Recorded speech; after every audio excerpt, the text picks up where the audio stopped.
ভরসার বাংলা। হ্যাঁ, সেই ভরসার বাংলায় তসলিমার ফেরা 1-2 বছর 3 বছর 4 বছর নয়, 20 বছর পর কলকাতায় আসছেন তসলিমা নাসরিন। কবে আসছেন?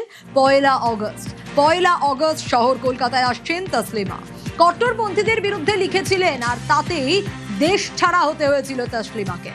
বাংলাদেশ ছাড়তে তো বাধ্য হয়েছিলেন সাহিত্যিক। বাম আমলে তসলিমাকে কলকাতা পর্যন্ত ছাড়তে হয়েছিল। আর তৃণমূলের যে 15 বছরের আমল, সেই আমলেও বাংলায় ঢুকতে পারেননি তসলিমা। বিজেপি ক্ষমতায় আসার পরে বাংলায় তসলিমার ফেরা।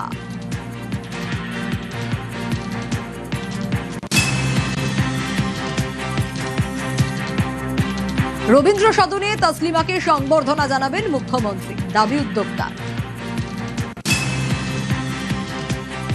আনুমানিক অন্তত 15-20 লোকের কার্ডের চাহিদা আছে। রবীন্দ্র সদনের ক্যাপাসিটি মাত্র 1100। তো আমরা সবাইকে দিতে পারবো না। এবং সেদিন যেটা মূলত ভাবে যে বিদ্যুৎ সমাজের পক্ষ থেকে, কলকাতাবাসীর পক্ষ থেকে তাকে আমরা একটা নাগরিক সম্বর্ধনা দেবো এবং এই নাগরিক সম্বর্ধনাটি মাননীয় মুখ্যমন্ত্রী নিজে এসে তার হাতে তুলে দেবেন। আমরা আমাদের অভিজ্ঞতা শেয়ার করব, উনিও বলবেন তার নির্বাসিত জীবনে কিছু কথা। তিনি তার কিছু কবিতা পড়বেন, তার কবিতা কিছু গান হয়েছে, সেই গান হবে। বাম আমলে নির্বাসিত তসলিমা, তৃণমূল জামানায় ভোট ব্যাংক রাজনীতিতে ব্রাত্য, দাবি আয়োজক ওসমান মালিকের। সংস্কৃতির বিপরীত গিয়ে তদানীন্তন বামফ্রন্ট সরকার 2007 সালে তসলিমা নাসরিনকে পশ্চিমবঙ্গ ছাড়তে বাধ্য করে। মত প্রকাশের স্বাধীনতাকে এভাবে পদদলিত করা যায় না। আমরা তৃণমূলের আমলেও বিভিন্নভাবে চেষ্টা করেছি, কিন্তু সে সরকারও কোনো রকম কর্ণপাত করেনি। কারণ তৃণমূল সরকারেরও যে কার্যক্রম, তাদের যে পলিসি ছিল যে কোনোভাবেই মুসলিম সেন্টিমেন্টকে আঘাত না করা, মুসলিম ভোট ব্যাংককে সুসংগত রাখা সবসময়। তাতে একজন লেখিকার প্রতি কি অসম্মান হলো, মত প্রকাশের স্বাধীনতা গেল কি থাকলো, তারা সেটা কর্ণপাত করেনি। কিন্তু যখন পালাবদল হলো, এবারেও আমরা উদ্যোগী নিয়ে হয়েছিলাম যে তসলিমা নাসরিনকে ফিরিয়ে আনার জন্য। মাননীয় মুখ্যমন্ত্রী তখন বলেন যে সমস্ত ব্যাপারটা দেখবেন, বিশেষ করে সিকিউরিটির পুরো ব্যাপারটা তিনি দেখবেন। তসলিমার আশা ছিল ধর্মনিরপেক্ষ বাম শাসিত বাংলায় থাকবেন। কয়েক বছরেই ভুল ভেঙে যায় তসলিমা নাসরিনের। মৌলবাদীদের কাছে মাথা নোয়ানো ধর্মনিরপেক্ষতা বামেদের, মত আয়োজক মোহিত রায়ের। এই ফিরে আসাটা একটা ঐতিহাসিক সময়ের সূচনা করছে। ঢাকা থেকে বিতাড়িত হয়েছিলেন সেখানকার ইসলামী মৌলবাদীদের দ্বারা। ওনার খুব আশা ছিল যে ভারত এবং বিশেষত পশ্চিমবঙ্গ বাম ধর্মনিরপেক্ষ একটা আবহের মধ্যে চলে। কয়েক বছরের মধ্যে তিনি বুঝতে পারলেন যে না, এখানকার যে ধর্মনিরপেক্ষতা, বিশেষত পশ্চিমবঙ্গের বাম ঘেঁষা, এটা মূলত ইসলামী মৌলবাদীদের কাছে মাথা নিচু করে থাকার ধর্মনিরপেক্ষতা। একটি সরকার পরিবর্তন দেখছি না, আমরা দেখছি যে পশ্চিমবঙ্গের চিন্তা ভাবনা সবকিছু একটা নতুন পরিবর্তনের সূচনা। এবং সেই সূচনায় কতগুলো মাইলস্টোন থাকে। একটা মাইলস্টোন কিছুদিন আগেই হয়েছে যে পশ্চিমবঙ্গ দিবস পালন, সেরকম আরেকটি মাইলস্টোন হচ্ছে এই তসলিমা নাসরিনের ফিরে আসা। গত কয়েক বছর বিজেপি আরএসএস এর হয়ে কাজ করছেন তসলিমা। যেদিন হিন্দুত্ববাদের বিরোধিতা করবেন, সেদিন কতটা শান্তিতে থাকবেন দেখব, দাবি সিপিআইএম নেতা বিকাশ ভট্টাচার্যের।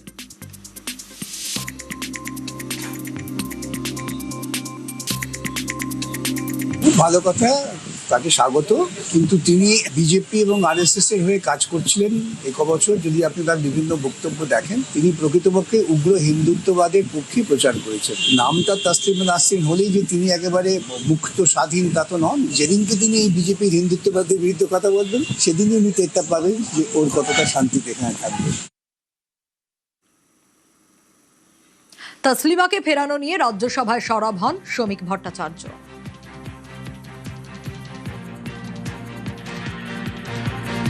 Taslima Nasrin wants to come back to Calcutta. Taslima নাসরিনের কাছে কলকাতা শহর প্রাণের শহর। তসলিমা নাসরিন কলকাতায় ফিরে আসতে চান, বাংলায় কথা বলতে চান, বাংলায় কবিতা লিখতে চান, বাংলায় সাহিত্য সৃষ্টি করতে চান। তসলিমার প্রত্যাবর্তন হোক। তসলিমা নাসরিনকে বাংলায় নিয়ে আসার জন্য আমি বলেছিলাম রাজ্যসভা। তসলিমা নাসরিনের কণ্ঠস্বরকে কেন বাজেয়াপ্ত করা হবে? তিনি তো ওখানে যে হিন্দু নিপীড়ন, যে অত্যাচার শিকার, তা নিয়ে তিনি লজ্জা লিখেছিলেন। সেই বই আবার বুদ্ধদেব ভট্টাচার্য বাজেয়াপ্ত করিয়েছিলেন, প্রকৃত সত্য যাতে না আসে। সেটাও করেছিলেন ব্লক ভোটের স্বার্থে। তা কোনো লেখিকা আসবেন এখানে, আমারই দাবি ছিল, তিনি আসছেন, স্বাগত তাকে। আমাদের মহিলাদের জন্য তো অত্যন্ত আনন্দের এবং গর্বের।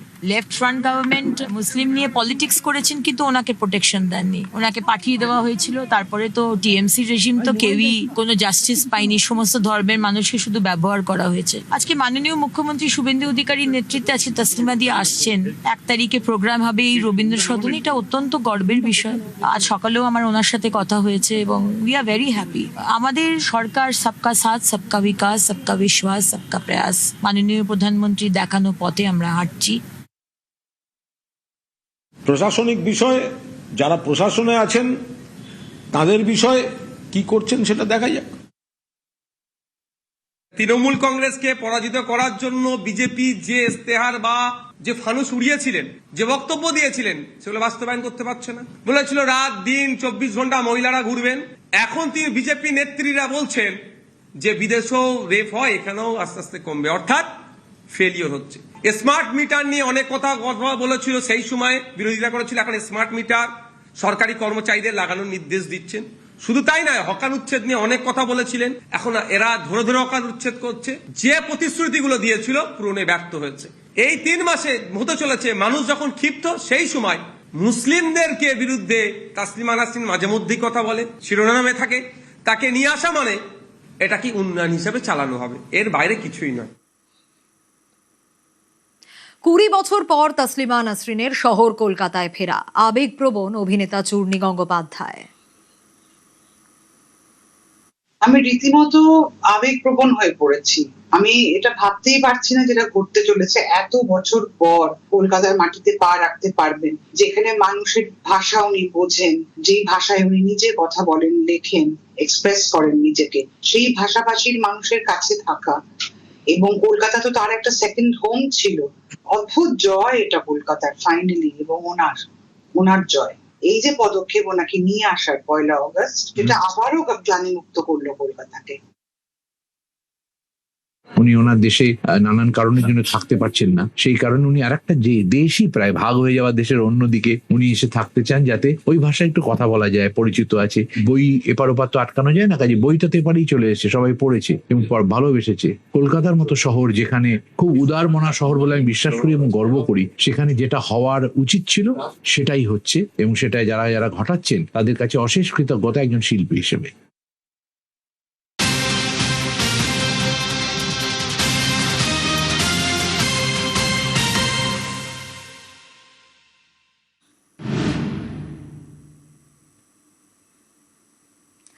বদলের বাংলায় জাতীয় নিরাপত্তায় জিরো টলারেন্স, বিশেষ নজর সীমান্ত সুরক্ষায়। 9 জেলায় কাঁটাতার বসাতে ইতিমধ্যে বিএসএফ কে 1024 একর জমি দিয়েছে রাজ্য সরকার, এক্সপোজড মুখ্যমন্ত্রী শুভেন্দু অধিকারী।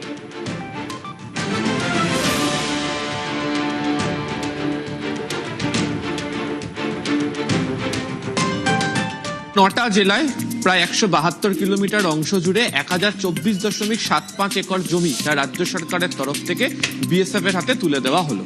তুমি জানো যে রাজ্যে নতুন সরকার আসার পরই রাজ্য মন্ত্রিসভার প্রথম বৈঠকেই বলা হয়েছিল যে জাতীয় সুরক্ষা ফার্স্ট প্রায়োরিটি, এবং বছরের পর বছর এর আগের সরকারের কাছে বিএসএফ বা কেন্দ্রীয় স্বরাষ্ট্র মন্ত্রকের তরফ থেকে বারবার ধরে জমি দেওয়ার জন্য আবেদন করা হয়েছিল, কিন্তু জমি নানা কারণে দেওয়া হয়নি বা তারা জমি পাননি।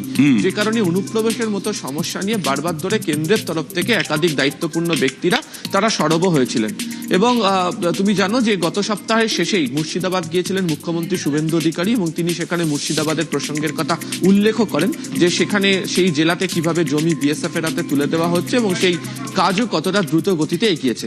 আজকে মুখ্যমন্ত্রী নিজেই একটি হিসেব দিয়েছেন, সেখানে তিনি উল্লেখ করেছেন মুর্শিদাবাদে সব থেকে বেশি জমি দেওয়া হয়েছে 337 একর, তারপরে উত্তর 24 পরগনায় 242 একরের কাছাকাছি, কোচবিহারে 135.33 একর, মালদাতে 176.78 একর, নদিয়াতে 95.11 একর, দক্ষিণ দিনাজপুরে 26.41 একর, দার্জিলিং এর ক্ষেত্রে 4.31 একর, উত্তর দিনাজপুরের ক্ষেত্রে 6.61 একর, জলপাইগুড়ির ক্ষেত্রে 2.17 একর। ফলে সব মিলিয়ে যেটা বলছিলাম, প্রায় 172.6 কিলোমিটারের জন্য 1024.75 একর জমি তা রাজ্য সরকারের তরফ থেকে বিএসএফ এর হাতে তুলে দেওয়া হলো। দেশের সুরক্ষায় নজর, সীমান্তে নজর, সীমান্তে স্বস্তি, বসছে কাটা তার। দেশের সুরক্ষায় জমি দিতে তৈরি বাসিন্দারা, আর সীমান্তে পরিদর্শনে ডিজি বিএসএফ।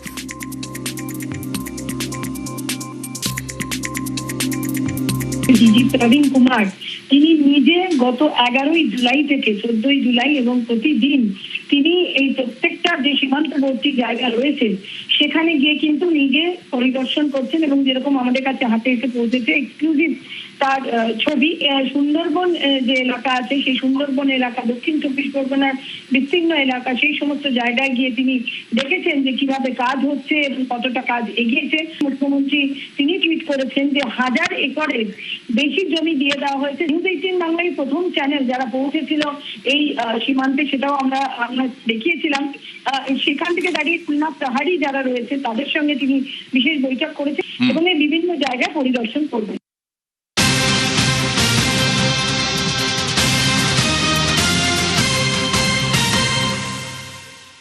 বাংলাদেশিদের চিকিৎসায় কড়া বার্তা শ্রমিকের। সরকারি বেসরকারি হাসপাতালগুলোকে কড়া বার্তা, পরিচয়পত্র যাচাই করেই চিকিৎসা বার্তা শ্রমিক ভট্টাচার্যের।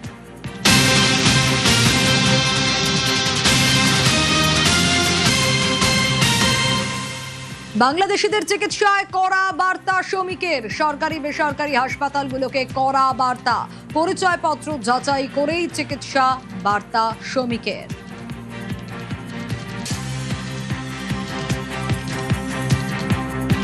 বাংলাদেশের পরিস্থিতি পরিবর্তন হয়েছে। পশ্চিমবঙ্গের বিভিন্ন জায়গায় মেডিকেল ইনফেকশন বাড়ছে। বহু বাংলাদেশি নাগরিক তারা অবৈধভাবে ভারতবর্ষে ঢুকে তাদের পরিচয়ের অন্য একটি প্রমাণপত্র হিসেবে ব্যবহার করার চেষ্টা করছেন যে তারা এখানের একটি হসপিটাল থেকে চিকিৎসা পেয়েছে। এই বিষয়টা থেকে সতর্ক থাকবেন। যারাই আপনাদের কাছে আসবে চিকিৎসার জন্য, সরকারি মেডিকেল কলেজ বা প্রাইভেট মেডিকেল কলেজ বলে কোনো বিষয় নেই, হসপিটাল কিংবা নার্সিং হোম বলে কোনো বিষয় নেই, যারাই আসবে তাদের পরিচয়পত্র, তাদের আধার কার্ড চেক করবেন এবং চেক করবেন সাইন্টিফিক্যালি। সহজেই বোঝা যায় কোনটা জালি এবং কোনটা জালি নয়। এই ব্যাপারে খুব সতর্ক থাকবেন, কারণ এখানে এই প্রচেষ্টা চলেছে বিভিন্ন সীমান্তবর্তী জেলায়। কোন ধরনের অমনোযোগিতার কারণে কিন্তু এই ইনস্টিটিউট যে কোনো সময় একটি বিপদের সম্মুখীন হতে পারে, বিতর্কে জড়িয়ে পড়তে পারে, তাতে সকলের কল্যাণ হবে না। 26-এ তৃণমূলের ভরাডুবি, তারপর থেকেই খোঁজ নেই বহু তৃণমূল পঞ্চায়েত প্রধানের, যার জেরে বহু জায়গায় থমকে রয়েছে 125 দিনের কাজ। চিন্তায় পঞ্চায়েত দপ্তর। দ্রুত প্রধানদের খুঁজে বের করার নির্দেশ পঞ্চায়েত সচিবের। উন্নয়নের গতি সচল রাখতে পঞ্চায়েত আইন সংশোধনের পথে হাঁটছে সরকার। এবার থেকে আর পঞ্চায়েত প্রধানের হাতে থাকবে না আর্থিক ক্ষমতা।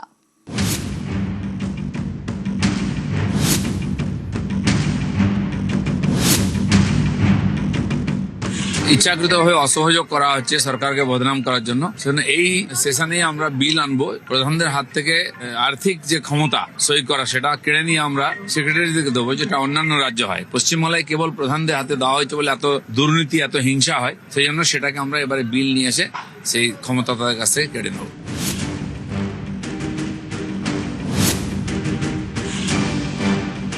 মিলেছে কেন্দ্রীয় বরাদ্দ, কিন্তু একাধিক পঞ্চায়েত প্রধানের অনুপস্থিতি থাকার জেরে বেশিরভাগ গ্রাম পঞ্চায়েতে শুরু করা যাচ্ছে না 125 দিনের কাজ।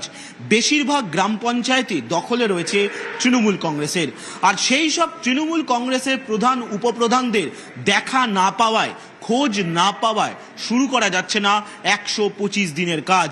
আর জানিয়ে রীতিমতো উদ্বিগ্ন রাজ্য সরকার। কেন্দ্রের বরাদ্দ মিললেও রাজ্যে 2900 গ্রামে 125 দিনের কাজ শুরু হয়নি। এই পরিস্থিতিতে পঞ্চায়েত প্রধানদের খুঁজে বের করতে তৎপর পঞ্চায়েত সচিব। পঞ্চায়েত প্রধানদের খোঁজার নির্দেশ জেলা শাসকদের। আইন বদলের পথেও হাঁটছে সরকার। প্রধানদের পরিবর্তে সরকারি আধিকারিকদের দেওয়া হবে টাকা খরচের ক্ষমতা। ইচ্ছাকৃতভাবে অসহযোগ করা হচ্ছে সরকারকে বদনাম করার জন্য। সেজন্য এই সেশনে আমরা বিল আনবো, প্রধানদের হাত থেকে আর্থিক যে ক্ষমতা সই করা সেটা কেড়ে নিয়ে আমরা সেক্রেটারিদেরকে দেবো, যেটা অন্যান্য রাজ্য হয়। পশ্চিমবাংলায় কেবল প্রধানদের হাতে দেওয়া হয়েছে বলে এত দুর্নীতি, এত হিংসা হয়। সেই জন্য সেটাকে আমরা এবারে বিল নিয়ে এসে সেই ক্ষমতা তাদের কাছ থেকে কেড়ে নেব।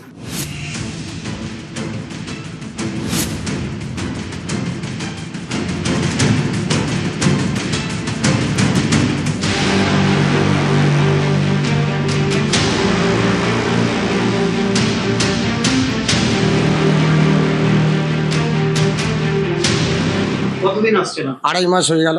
125 দিনের কাজ চালু না না না, কোনো কাজই চালু হয়নি। বাড়ি ধান্য কাটা, বাড়িতে আসেন কি? না সেটা বলতে পারবো না বাড়িতে আছে কিনা। গ্রাম পঞ্চায়েতের প্রধান অনামিকা হালদার তিনি দীর্ঘদিন থেকেই পঞ্চায়েতে আসছেন না, ফলেই পঞ্চায়েতের অচলাবস্থা চলছে, কোনো পরিষেবা সাধারণ মানুষ পাচ্ছে না, এমনটাই অভিযোগ করা হচ্ছে। আমরা এখন অনামিকা হালদারের বাড়ির কাছেই এসেছি। অনামিকা দি বাড়িতে আছেন?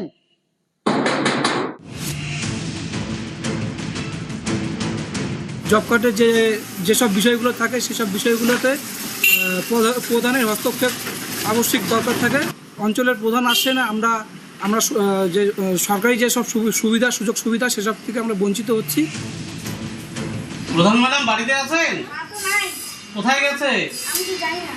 80% গ্রাম পঞ্চায়েত, পঞ্চায়েত সমিতি, জেলা পরিষদ, পুরসভা পালিয়ে বেড়াচ্ছেন, অফিস করছেন না। কোনো কাজ কোনো ব্যক্তির জন্য আটকে থাকা উচিত নয়। পলাতক পঞ্চায়েত প্রধান, জেলা পরিষদ এদেরকে শোকজ করতে। এরা যদি অবিলম্বে নিয়ম মেনে আধিকারিকদের সঙ্গে সহযোগিতা না করেন, যে ব্যবস্থা আইনে বলা আছে সেই ব্যবস্থা নিয়ে দ্রুত ফান্ড খরচ করতে হবে। চুরি চামারি যারা করেছেন থানায় গিয়ে আত্মসমর্পণ করুন, প্রয়োজন হলে পদত্যাগ করে দিন, পাবলিক ফেস করতে পারছেন না। কিন্তু এই ধরনের নিরুদ্দেশ হয়ে যাবেন না। 1 জুলাই থেকে রাজ্যে চালু হয়েছে 125 দিনের কাজ। প্রধান উপপ্রধানদের দেখা না মেলায় অনেক জায়গাতেই কাজ শুরু হয়নি। 3339-এর মধ্যে 2900 গ্রামে থমকে কাজ। দার্জিলিং কালিম্পংয়ে শুরুই হয়নি 125 দিনের কাজ।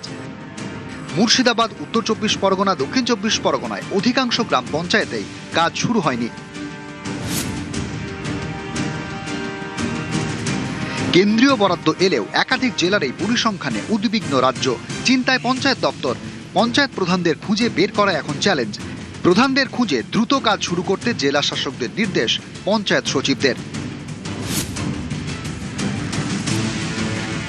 আইন অনুযায়ী পঞ্চায়েতে টাকা খরচের ক্ষমতা থাকে পঞ্চায়েত প্রধানদের হাতে, কিন্তু তাঁদেরই দেখা না মেলায় থমকে কাজ। টাকা পাচ্ছেন না গ্রাম বাংলার খেটে খাওয়া মানুষরা। পরিস্থিতির গুরুত্ব বুঝে আইন সংশোধনের পথে সরকার। প্রধানদের থেকে কেড়ে নেওয়া হবে ক্ষমতা, টাকা খরচের ক্ষমতা থাকবে সরকারি আধিকারিকদের হাতে। ইচ্ছাকৃতভাবে অসহযোগ করা হচ্ছে সরকারকে বদনাম করার জন্য। সেজন্য এই সেশনে আমরা বিল আনবো, প্রধানদের হাত থেকে আর্থিক যে ক্ষমতা সই করা সেটা কেড়ে নিয়ে আমরা সেক্রেটারিদেরকে দেবো, যেটা অন্যান্য রাজ্য হয়। পশ্চিমবাংলায় কেবল প্রধানদের হাতে দেওয়া হয়েছে বলে এত দুর্নীতি, এত হিংসা হয়। সেই জন্য সেটাকে আমরা এবারে বিল নিয়ে এসে সেই ক্ষমতা তাদের কাছ থেকে কেড়ে নেব। ক্যামেরায় সুব্রত জানার সঙ্গে সোমরাজ বন্দ্যোপাধ্যায়, নিউজ 18 বাংলা। 125 দিনের কাজে শ্রমিকদের মজুরি বাড়লো। স্কিলড ও সেমি স্কিলড শ্রমিক যারা, তাদের মজুরি বাড়লো। স্কিলড শ্রমিকদের মজুরি কত হলো? স্কিলড মজুরি বেড়ে হলো 600 টাকা। স্কিলড শ্রমিকদের মজুরি কত ছিল? 520 টাকা। আর সেমি স্কিলড যারা, তাদের মজুরি বেড়ে হলো 450 টাকা। তাদের মজুরি ছিল 390 টাকা। কেন্দ্রীয় কৃষি মন্ত্রী ও মুখ্যমন্ত্রীর বৈঠকে এই সিদ্ধান্ত। 125 দিনের কাজ, ইতিমধ্যে 2,56,00,000 কার্ড, জব কার্ড চিহ্নিত হয়েছেন। আরো যারা প্রাপক আবেদন করলে তাদের কার্ডও অনুমোদন করার নীতিগত সিদ্ধান্ত তিনি আধিকারিকদের নিতে দায়িত্ব দিয়েছেন। অর্থাৎ হাতে কাজ অদক্ষ শ্রমিকের ক্ষেত্রে 300, সেমি স্কিল্ডের ক্ষেত্রে 450 এবং স্কিল্ডের ক্ষেত্রে 600 টাকা। 125 दिनों काज। विकसित भारत बिना पश्चिम बंगाल के विकसित हुए नहीं बन सकता। पहले जब पश्चिम बंगाल की इस पवित्र धरा पर आते थे तो मन व्यथित होता था, आत्मा रोती थी, विकास के कार्य बाधित थे, केंद्र सरकार की योजनाएं ढंग से नीचे पहुंचती नहीं थी। लेकिन आज मन में बहुत संतोष है। प्रधानमंत्री जी के मार्गदर्शन में, शुभेंदु जी के नेतृत्व में अब पश्चिम बंगाल प्रगति और विकास की नई ऊंचाइयां छूने का सफर प्रारंभ कर चुका है। पश्चिम बंगाल के विकास में भारत सरकार कोई कसर नहीं छोड़ेगी। कदम से कदम और कंधे से कंधा मिलाकर डबल इंजन की सरकार चलेगी और पश्चिम बंगाल प्रगति और विकास में देश में नंबर 1 बने, इसमें कोई कसर नहीं छोड़ेंगे। এবার পঞ্চায়েতেও পুনর্বিন্যাস। উন্নত পরিষেবা দিতে পঞ্চায়েত পুনর্বিন্যাসের ভাবনা। রাজ্যে গ্রাম পঞ্চায়েতের সংখ্যা বাড়ানোর ভাবনা। জনসংখ্যা আয়তনের ভিত্তিতে পুনর্বিন্যাসের ভাবনা। বর্তমানে রাজ্যে 3,339 গ্রাম পঞ্চায়েত। গ্রাম পঞ্চায়েতের সংখ্যা বাড়িয়ে 4,000-এর বেশি করার ভাবনা জানালেন পঞ্চায়েত মন্ত্রী দিলীপ ঘোষ।